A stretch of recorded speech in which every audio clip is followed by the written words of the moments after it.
Hello and a warm welcome to the program. I'm Melinda Kinlami. Our focus is on the Northwest today, so let's begin in Katsina, where the State Council of the National Association of Nigerian Nurses and Midwives has threatened to withdraw its members working in hospitals located along the front line and vulnerable areas effective January the 30th until their members are properly secured. The chairman of the association, Nura Muazu, made the declaration during a media briefing held at the State Council Secretariat, while demanding for immediate provision of 24/7 robust security in all the hospitals in frontline areas. The association said immediate measures must be put in place by the authorities to ensure the release of one nurse, Miruwa, and other captives. The briefing is coming 14 days after gunmen abducted Yusuf Miruwa while on duty at the General Hospital, Kankara, on January the 15th. Our demands are simple. Number one, immediate provision of 24/7 robust security in all the hospitals in the aforementioned areas. Number two, immediate release, whatever it takes, to ensure the safe release of Nurse Merua and other captives, as he was abducted while serving the government. Number three, immediate compensation of our members who were subjected to one loss or the other due to this insecurity while on duty, as mentioned above. Number four, better remuneration to attract more health workers for better health care delivery. We are therefore withdrawing our members from the aforementioned facilities effective from Thursday, 30th January 2025 by 12 midnight until the needful is done. Let it be clear that as much as this decision is one of the most difficult we have ever made, as we have already made this huge sacrifice to serve you through healthcare delivery, we plead to you to reason and sympathize with our situation. We want to thank the general public for their understanding and cooperation. We all want to appreciate our members for their immeasurable sacrifice to humanity and our fellow people of Katsina State. In the meantime, providing free medical care to women, the elderly, and children under 5 is what the Jigawa state government appears to be doing. Now, the aim is to improve access to healthcare services, especially in rural communities. In this report, our correspondent, Sadiq Ilyasu, investigates the level of access in some of these communities to ascertain the impact of the program. Access to basic healthcare services is crucial to the development of any society. In Jigawa State, each political ward now has a healthcare facility designed to bridge the gap in access to medical services for rural communities. To address emergency situations, the state government has built residential housing for midwives and nurses at these facilities, ensuring health workers are always available. Last year, the governor launched the Jigawa Basic Healthcare Services Initiative, targeting the most vulnerable groups in the state with free medical care. The program includes the elderly, mothers, and children under 5. Our agenda to achieve general improvement in our Human Development Index, we have committed to significantly improve access to basic healthcare services to the people by expanding the coverage of state's health insurance scheme. Hajara Abubakar, a 70-year-old patient at the Kude Health Facility, has been accessing care here for the past 5 years. She says the new initiative has significantly reduced her financial burden. I usually come here when I'm sick, and now I don't have to pay anything to get treated. We thank the government. Under 5 children are also among the beneficiaries of the free medical program.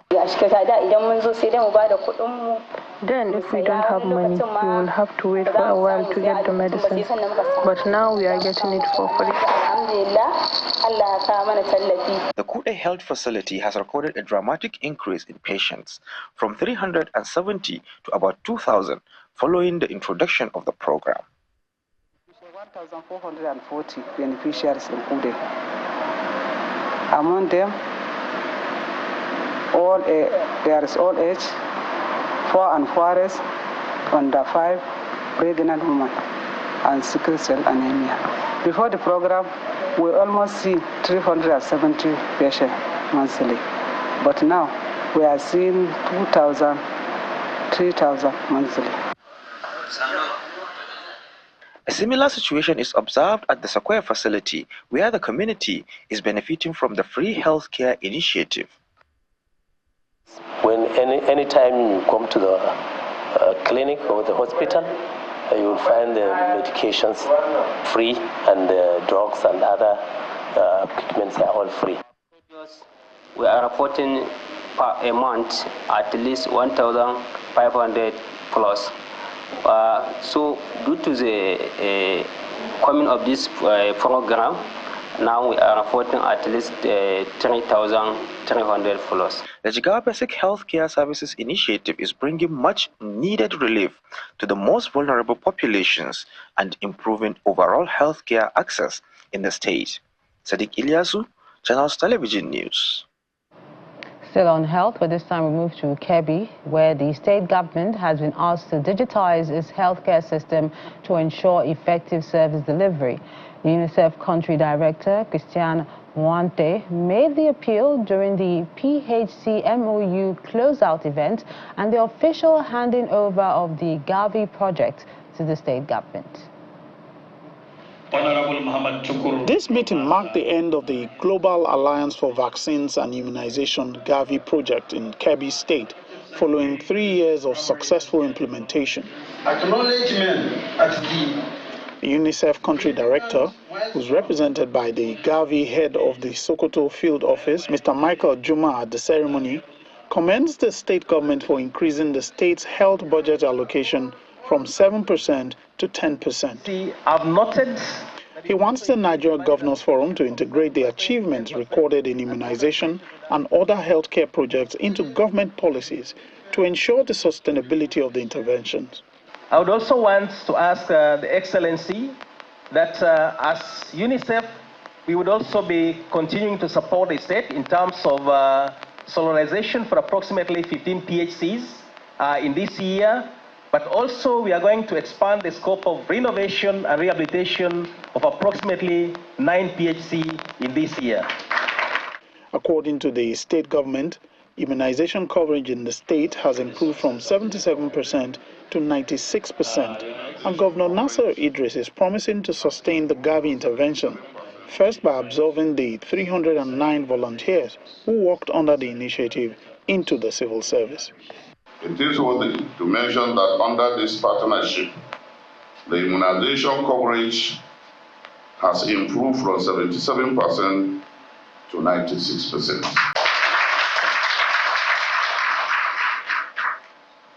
Skill-based attendance has improved from 82% to 94%.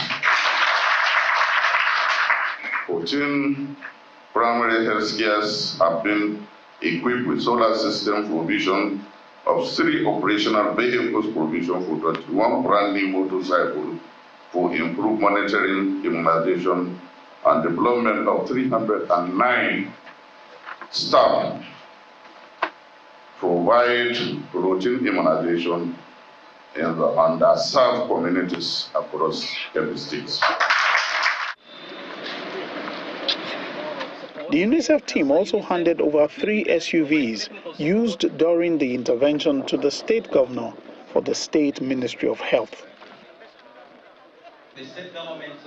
Away from health issues now, as part of his administration's drive to tackle unemployment and empower women as well as youths, The Kano State Governor, Abba Yusuf, has announced plans to create 63,000 job opportunities in the garment industry.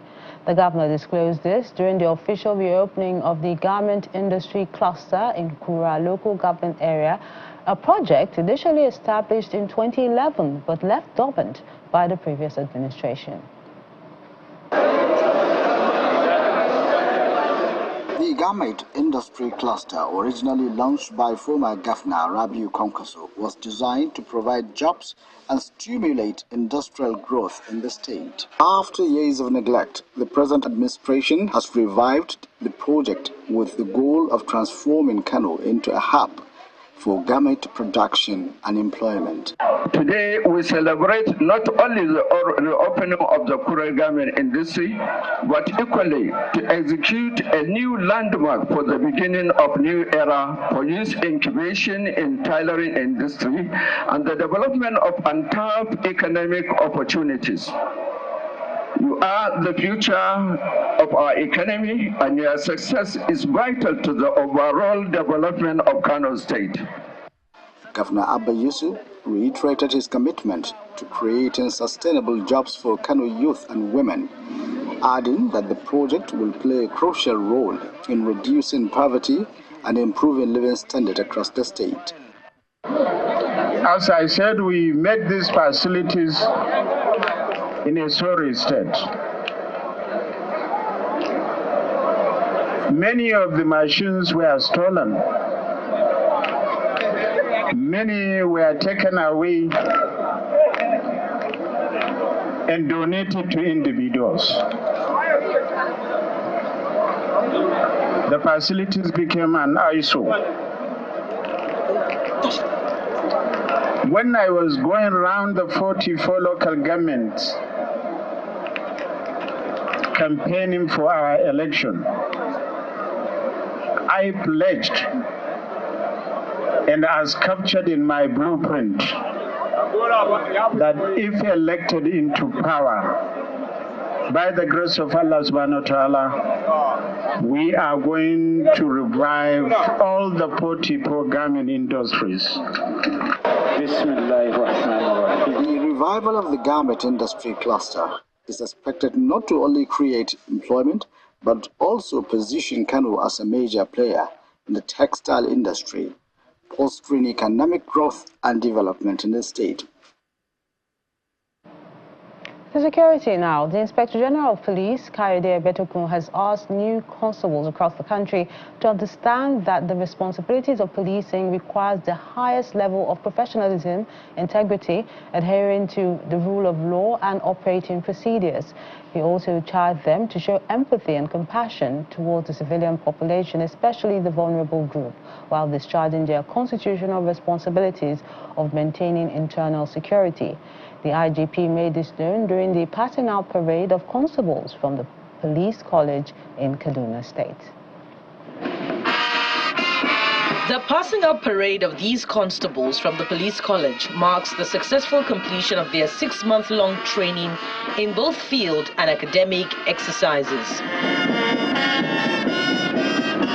The event is a pivotal one for these young men and women as it signals the formal takeoff of their career pursuit in the Nigeria police force. The constables display a colorful march past in both slow and quick time.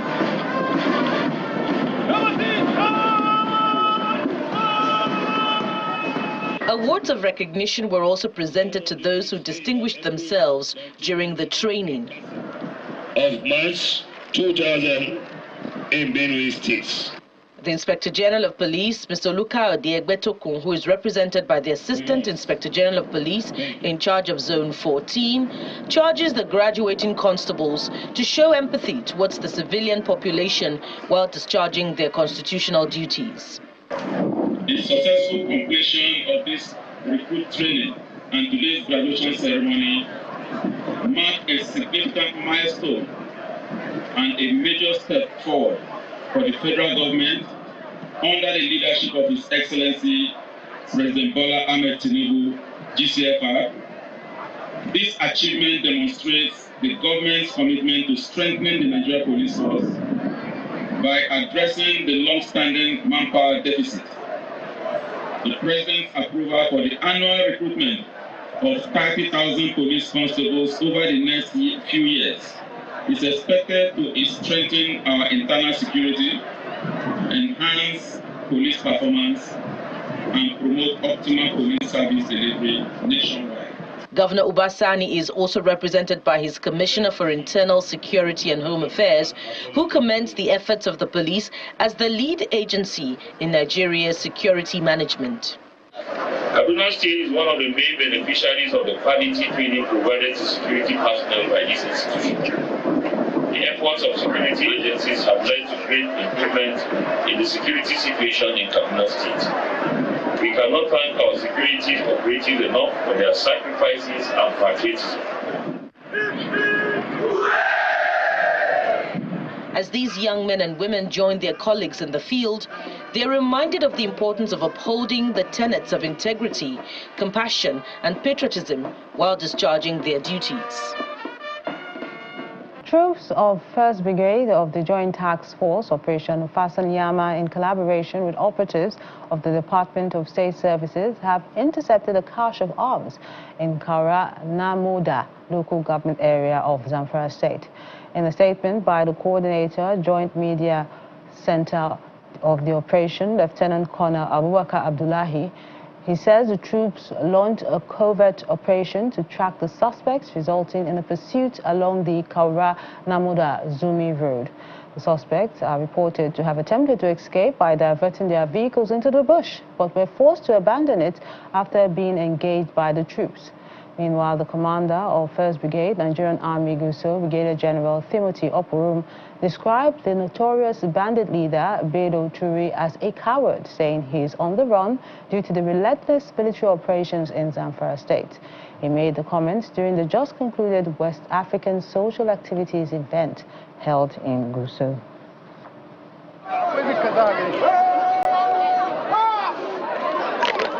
The West African Social Activities draws its roots from as far back as the end of the Second World War, when officers of the Nigerian Army fought as a larger part of the West African Frontier Force.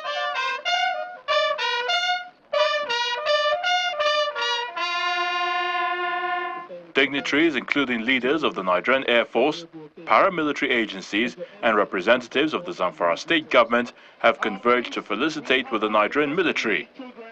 The event kicks off with opening remarks by the commander of 1 Brigade, Brigadier General Timothy Oporum, who applauded the people of Zamfara State for their collaboration, which has aided the military's recent success stories. 1 Brigade Wasa will afford us an opportunity to interact with members of the larger Nigerian Army Barracks community in Gusau and our distinguished guests in a relaxed atmosphere. This occasion will also afford us the opportunity to honor officers and soldiers who have distinguished themselves in various activities undertaken by the brigade during the year 2024. Representing Governor Dauda Lawal at the event, the Zamfara State Commissioner for Security and Home Affairs, Captain Balame Riga, retired, commended the military for its unrelenting efforts and pledged the state government's continued support in ensuring the safety of residents. All the effort of this government goes to making sure that the government assists all the security chiefs in achieving their objective, their primary task, by compensating what was given to them by the national government at central level.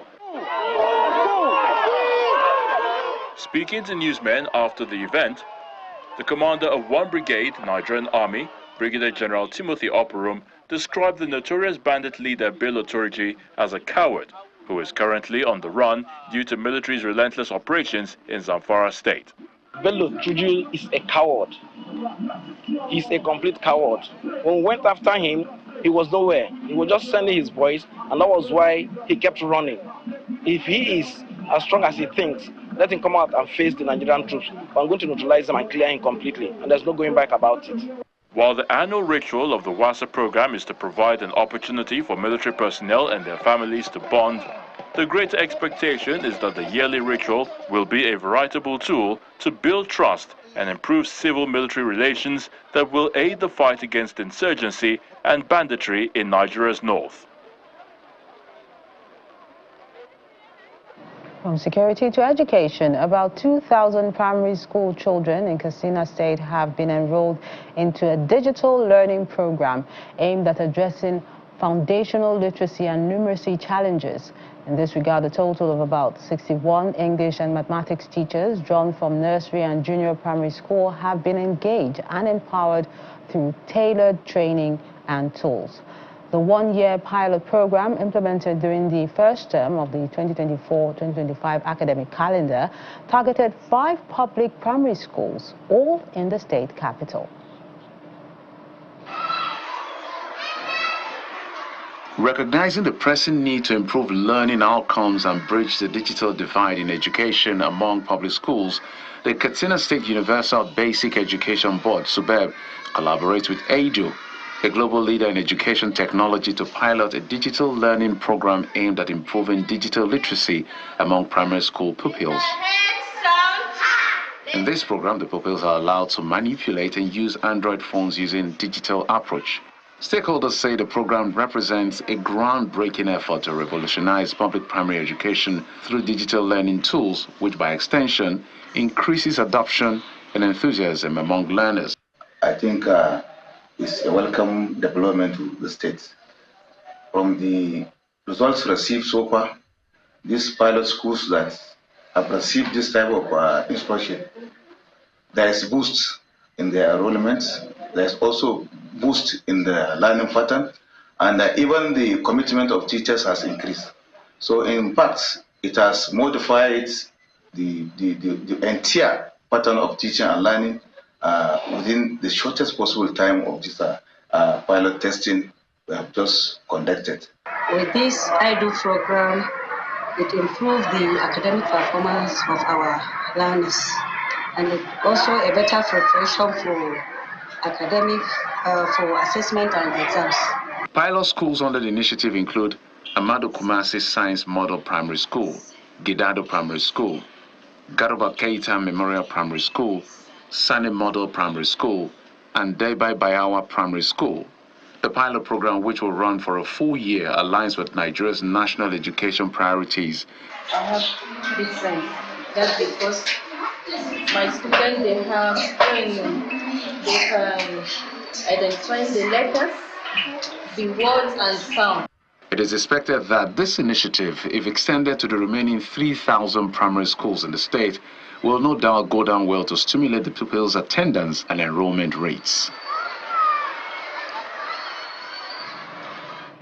The United Nations Children's Fund, UNICEF, has advocated for the adoption of technology to improve access to quality education in the Northwest in order to address the challenges of out-of-school children. The UNICEF Chief of Field Office for Sokoto State, Michael Juma, stated this while addressing journalists during a briefing for International Day for Education, focusing on artificial intelligence as a complementary tool for education.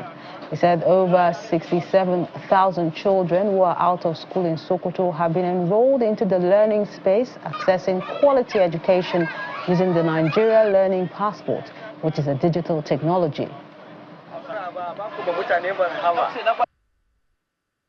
Security has great adverse impact on education, and we've seen a lot of children that have been displaced from high-risk LGS and wards that have moved into the urban areas.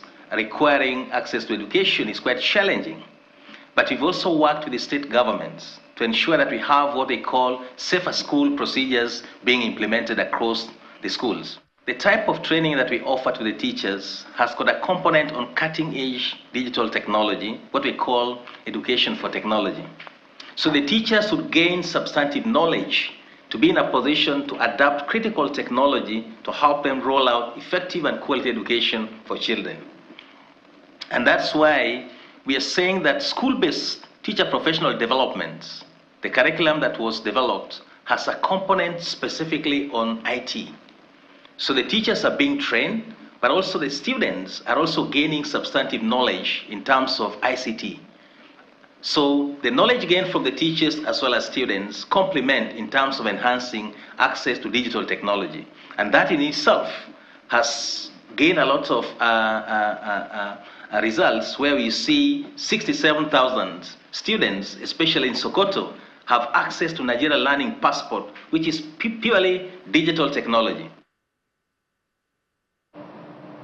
I know what they say, knowledge is power. Well, that's it on the program. Thank you so much for watching. I'm Melinda Akinlami.